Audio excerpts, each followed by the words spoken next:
300, Gladiator, Braveheart, Troy, Odyssey. अलग अलग stories, अलग अलग हीरोज, लेकिन एक चीज़ इन सबको सीक्रेटली कनेक्ट करती है। और शायद इसी वजह से ये मूवीज़ सिर्फ देखी नहीं जाती, महसूस की जाती हैं। ओडिसियस जो सालों तक भटकता रहा सिर्फ अपने घर लौटने के लिए, अचाइलस जो चाहता था कि उसका नाम हमेशा जिंदा रहे, मैक्सिमस जिसने सब कुछ खो दिया लेकिन फिर भी झुका नहीं, स्पार्टन्स 300 लोग जो हज़ारों के सामने खड़े रहे सिर्फ सम्मान के लिए, विलियम वेलिस जिसने आज़ादी के लिए मौत तक स्वीकार कर ली, और बेलियन जो एक आम इंसान से एक लीडर बन गया। लेकिन सवाल ये है, आखिर ऐसा क्या है जो हमें इन हीरोज़ से इतना डीपली कनेक्ट करता है?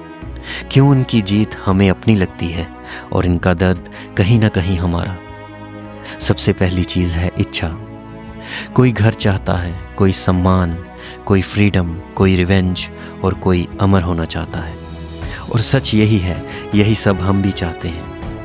लेकिन कोई भी जर्नी आसान नहीं होती।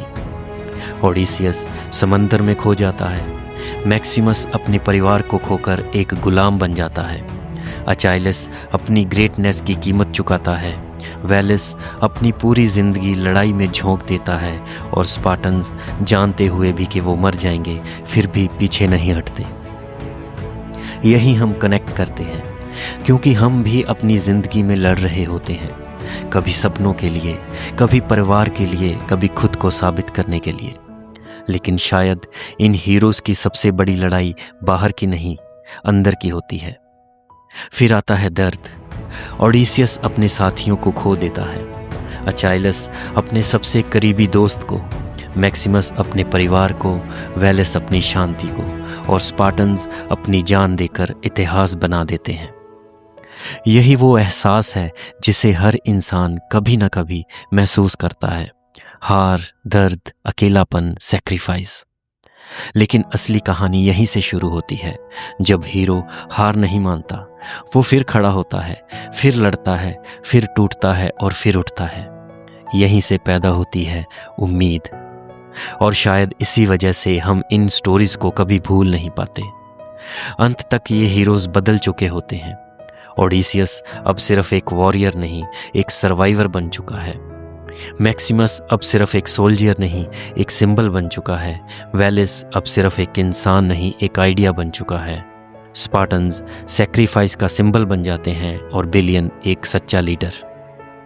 यही वजह है कि ये मूवीज़ सिर्फ एंटरटेन नहीं करती, ये हमें हमारी ही कहानी दिखाती हैं, हमारे डर, हमारे सपने, हमारी लड़ाइयाँ और हमारा दर्द।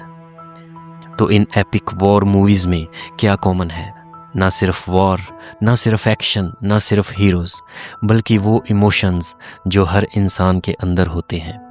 शायद इसी वजह से जब हम इन हीरोज़ को लड़ते देखते हैं, कहीं ना कहीं हम खुद को लड़ते हुए देख रहे होते हैं। और शायद यही कारण है कि सालों बाद भी ये कहानियाँ कभी मरती नहीं।